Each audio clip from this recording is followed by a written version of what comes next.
Hey friends, did you know that Azure Automation runs over 1.3 million jobs a day? Now, whether that's configuration management or update management, operations management, you can use Azure Automation to simplify your life. I'm here today with Jenny Hunter to learn all about it on Azure Friday.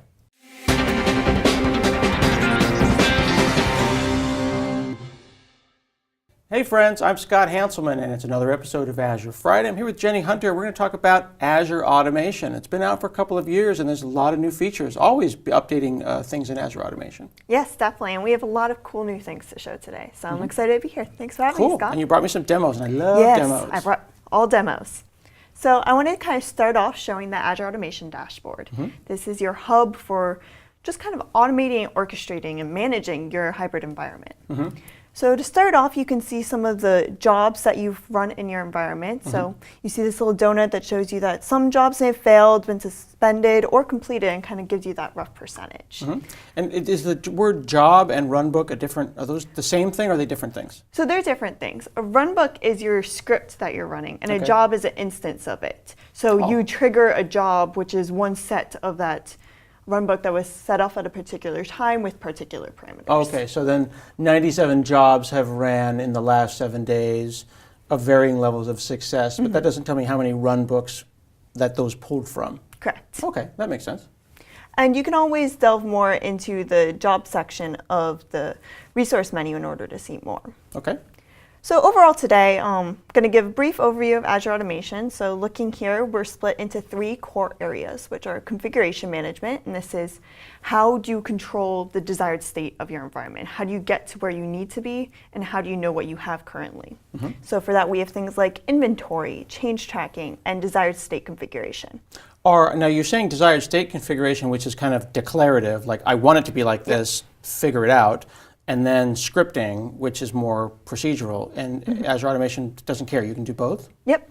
Yeah, we're just have the goal of becoming that central hub for automation and orchestration. And again, how do you get your environment into the state it needs to be in? And before we get too far ahead, I own this already, right? Like it comes with Azure. I don't have to pay anything else for it, or turn anything on, or say opt in to automation? So you do have to create an Azure Automation account. Okay. And then with an Azure Automation account, you get 500 free minutes each month to just run different scripts. And then for change tracking, inventory, DSC, and update, which is another section that we own, you actually get it included in your VM as part of being in Azure. So you can use all these capabilities in Azure for no additional cost. See, I like learning about stuff like this. I just think that there's so many things that we're doing in Azure, we devs, people like myself, that are doing in Azure that are really basic, and we don't realize that like, this is a thing. You have this now. You could be using Azure Automation. I hope the people who are watching right now are like, what? I have this?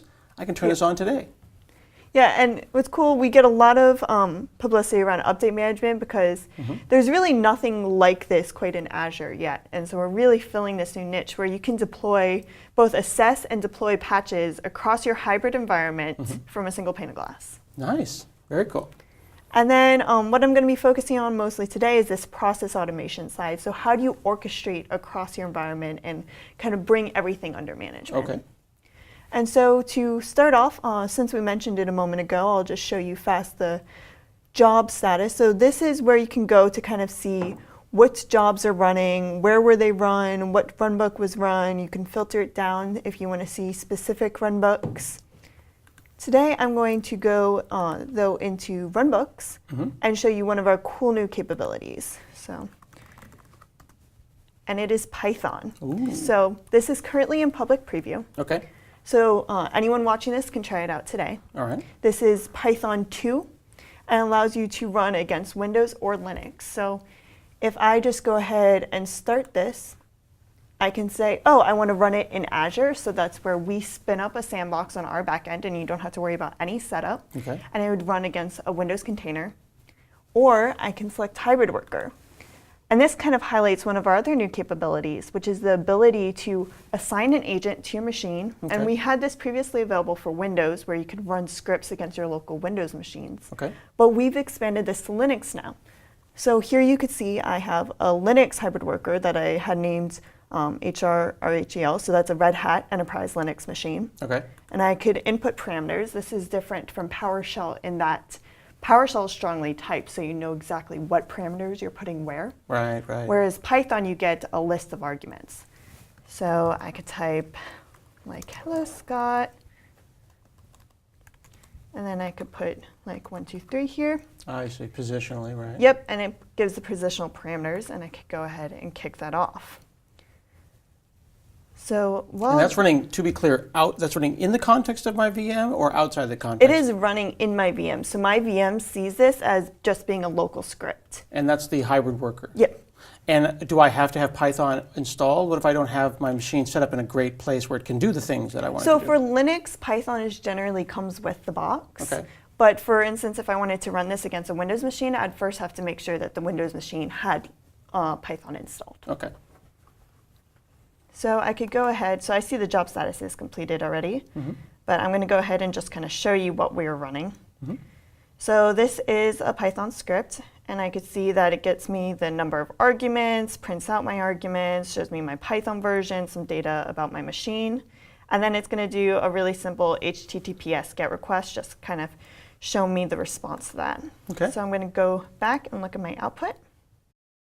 And here you can see I had 3 arguments, which were, this is the first one is the location of the file. So that's where it ran on my machine. And then here's the hello Scott I typed in the 1, 2, 3. I could see that this is in fact a Red Hat machine that I ran against in Linux. Right. And that my HTTPS GET request was good. So you can really automate anything at all, because the people Yep. out there who are doing any kind of DevOps work are living in Python pretty much all the time. So now they can go and automate those things and run them within the context of either their Windows or their Linux virtual machines without any hassle at all. Yep, no hassle. Nice. So we have this, and we also have just kind of blurb while it's out there. PowerShell is now for both Windows and Linux. Yeah, actually, if you delete Python from your search box there, when you were showing me this list, the first thing I noticed was, I was like, wait a second, that's a Python icon. Hang on, that's a PowerShell icon. And then what's this one? So this is a graphical PowerShell.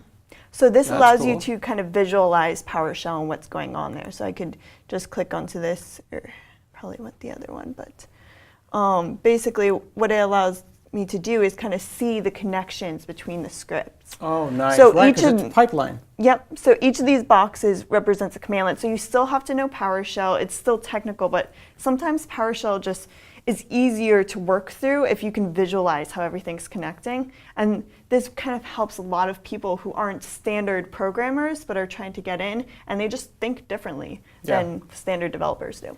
I noticed that you have a gallery, too, of runbooks, so you Yep. can get started from there as well. Yeah, so that's a great way to get started. You could either access it from this Runbooks gallery down here in the menu or click Browse Gallery. And so we have integration with both Script Center and the PowerShell gallery. So you could just go ahead and click on any script you want, and it will just be right there. For instance, if I wanted to search the PowerShell gallery, I can change the source and then, for instance, type like hello world.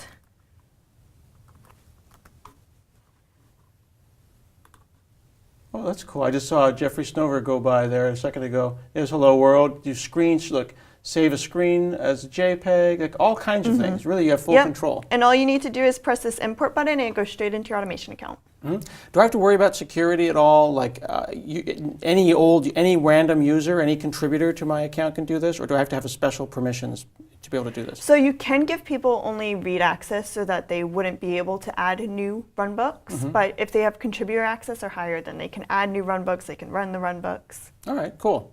And I can schedule these runbooks as well? Yes, you can. So one of the cool things about Azure Automation that really kind of brought us out from standard PowerShell running locally is that you can have all of your assets in one safe, secure place. So we have these shared resources here, which you could see we have schedules, we have modules, credentials, connections, variables that you can use across our different services and across your runbooks. So for instance, you have a single variable that you use across a series of automation scripts, then you can just change it in one place and it would change across all your scripts. And that's for also the ones running locally. I seem to remember you saying something before we started the video here that I can even use automation to fix things that I've messed up, like people write automation runbooks in order to basically get themselves out of bad situations. Yes, definitely. So That's one thing that's great about automation overall, but we actually have a new capability that makes it even easier, which is run command. So this is a Azure VM that I'm sitting in right now. Okay, so you're not inside of Azure Automation. So I'm not you're inside in Azure your Automation. VM. Okay. And if you go down to the operations section of the resource menu, you'll see run command. And so this actually connects at a deeper level into the VM agent. So if you mess up your network rules, if your firewall is messed up, you can go ahead and fix it through run command. And this requires no additional setup. So if you go there today, don't even have an automation account, you could go to run command and run a PowerShell script. Interesting. So maybe I've even turned off remote desktop or made it so I can't SSH in. I can still get access to things because Azure Automation can go around my mistake. Yeah, and so for Windows machines, you have straight access to PowerShell, so you could go ahead and just type in simple PowerShell commands. So not only is this great for trying to get through troubleshooting or if something's messed up, but even just getting like a quick snapshot of what state is your environment in? What does it look like? You don't have to go and remote desktop into the machine just to run a simple command. So here I'm running get service. And so this allows me to see the services that are running in my environment. So I can see some things are running, some things are stopped. And I can get that list without ever having to log into the machine. And that's interesting. Some of those I might look at and say, oh, shoot, this is not supposed to be stopped. Here you are checking to see if something is wrong. But what if I got an alert that something was wrong? And I really just didn't want to have to be the one that gets the pager call and then I got to log in. I just want to get the alert and then have Azure fix the thing for me. Yeah, definitely. And so for that, we could actually integrate straight with Azure Alerts. So like run command, we've done a lot of work recently to really become core and native to Azure. Okay. And to be integrated in places that you wouldn't just assume from the standard Azure Automation account. Okay. So here I have open Azure Monitor, where you set up your alerts. And to make things a little simpler, I've already started developing an alert. So here, we have multiple integration points. One of them is to being able to trigger based off of either runbook or account status. So let's say that someone created a new runbook in my account or that one of my critical runbooks has failed. So I can alert on different criteria for that. Okay. But another cool thing is to be able to do action run groups. And so this allows me to actually trigger a runbook in response to an event.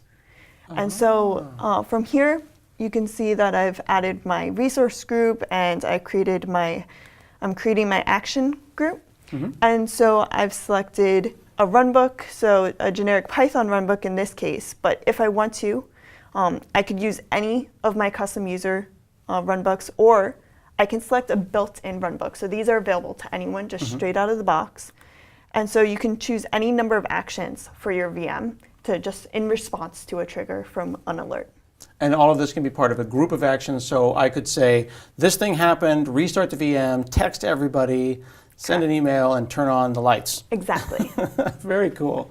And this is available, like you said, now. And the Python support is in preview? Yeah, Python support is public preview. All right. I didn't even know this. I have Azure Automation in my life. I'm going to go and start to automate all the things. I'm learning all about Azure Automation today on Azure Friday.